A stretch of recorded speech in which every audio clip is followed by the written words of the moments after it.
teaching is paramount. I was gonna say maybe that's one way we could do a litmus test. Just ask the question: if you had this amount of money, what would you do with it? And the person that sits there and says, I'm going on a shopping spree, I'm gonna buy, this car and that car and another car, then that tells you right there what they would do with the money. So why put it in their hands for them to do that? Amen. Amen. You ain't gonna squander my shit.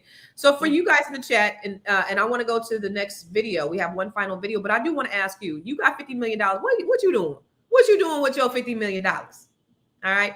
So let's go to the last video. Can we talk about being the first person in your family to make it? Especially in the Black community, being the first person in your family to make it, to go to college, to move to a new city, to make a certain amount of money is sort of like put on a pedestal in some ways, but when you're living through it, it can be so lonely, isolating. There's so much pressure that comes along with being the one who made it. And there's something called survivor's guilt, where you sort of feel bad for doing good because all the people around you tend to be doing tend to be in a different place than you're in. So what ends up happening is that we work so hard towards these individual goals that are sometimes very different than the things that the people in previous generations have achieved in our family.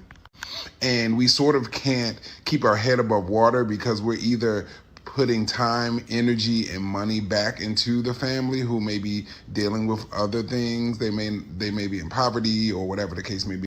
And then it's hard because your family oftentimes doesn't understand your perspective because they may have never gone to college. They may not have had a professional job, or they don't understand the things you deal with in corporate America. They don't even sometimes understand what you do at all.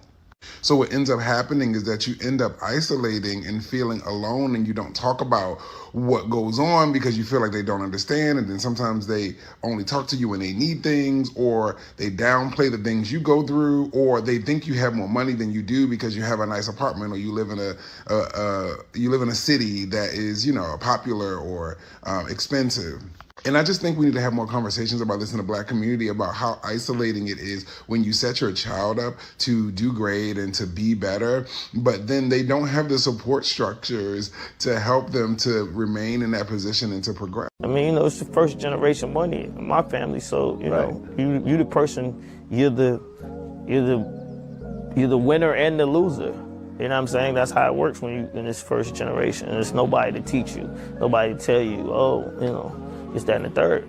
You got to learn from people you don't know and listen to the mistakes that they made. So I'm listening to this, and this is funny because I don't get, for me, it's not lonely, or I didn't feel isolated.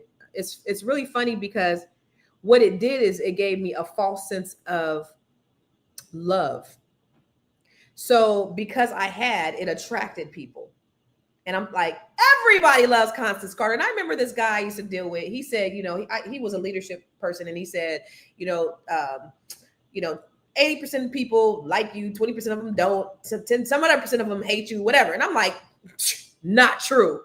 99% of them people love me, and they will work for me for free. They love me so much. This is what I'm thinking. In my mind, I'm thinking this. And what I learned is the hard way is that they didn't love me. They loved what I could do for them. I made a lot of people a lot of money. And when I took the training wheels off and I stepped back and I had to deal with my own personal shit, those people were nowhere to be found.